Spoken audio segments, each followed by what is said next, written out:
Hello दोस्तो, आजच्या नवीन कथेमध्ये आपल्या सर्वांचं स्वागत आहे. आजच्या नवीन कथेचं नाव आहे अर्धवट उघडलेलं दार. मुंबईतल्या एका उंच टॉवरमध्ये आयुषी नावाची तरुण प्रोजेक्ट मॅनेजर आणि तिच्या शेजारी राहणारा गूढ स्वभावाचा आर्यन यांची लिफ्टमध्ये पहिली भेट होते. आर्यनच्या नजरेत काहीतरी वेगळं होतं, गडद पण ओढ लावणारं. रात्री अनेकदा आयुषीला त्याच्या फ्लॅटचं दार अर्धवट उघडं दिसायचं. एके रात्री ती कुतूहलाने आत शिरते, पण आर्यन तिला पकडतो.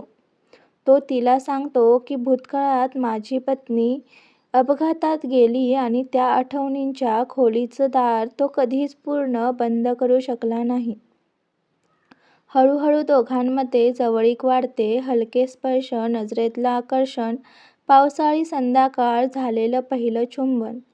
पण एक दिवस काही अनोळखी माणसं त्याच्या दारावर येऊन धमकी देतात आणि आयुष्याला कळतं की आर्यनच्या आयुष्यात अजूनही काही गडद रहस्य आहे.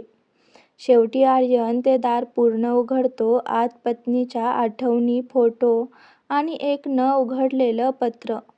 तो म्हणतो, हे दार मी कधीच बंद केलं नाही, पण आता मला कळलंय की काही दारं उघडली की नवीन आयुष्य सुरू होतं.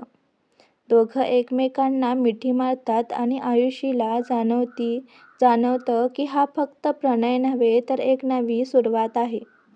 कथा तुम्हाला पूर्ण बघायची असेल तर खालच्या त्रिकोणावर टच करा आणि व्हिडिओ संपूर्ण बघा. धन्यवाद.